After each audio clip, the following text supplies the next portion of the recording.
Well, obviously, things are reopening in our community, and so we wanted to come to you and just give you kind of an update on where things are at with Adventure Church. And so as we continue to kind of navigate this global pandemic, I wanted to communicate with you on where we are on our reopening strategy.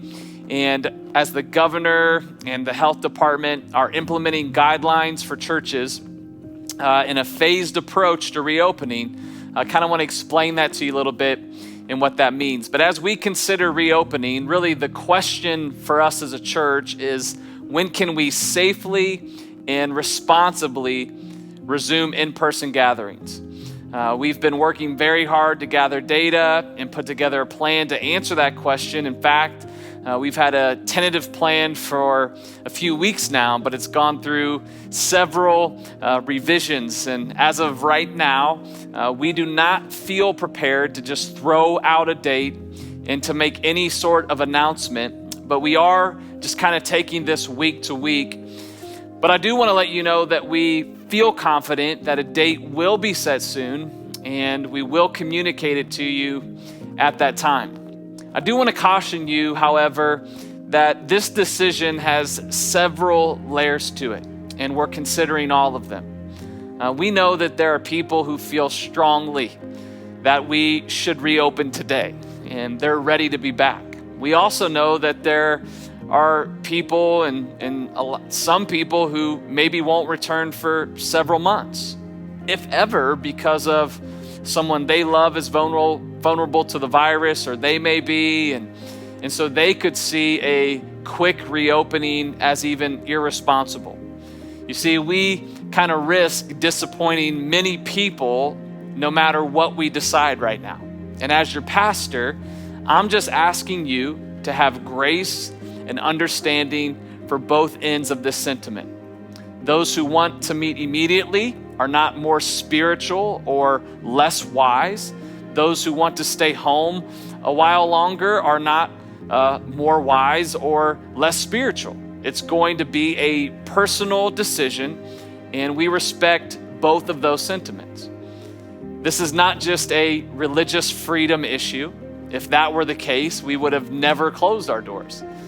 The world is watching us right now, and they're watching how the church responds. And we want our response to be how we feel Jesus would respond, full of understanding and full of love.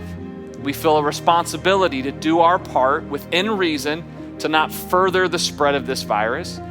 We understand many of our people have been impacted in significant ways by this, and we want to make sure that we are acting responsibly so that we don't exacerbate the impact.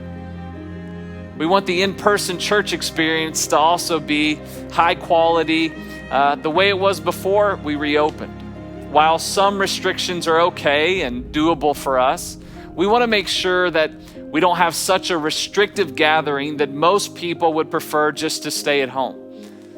So we want to be able to have a very thoughtful reopening, and that may take some time for us to ensure that.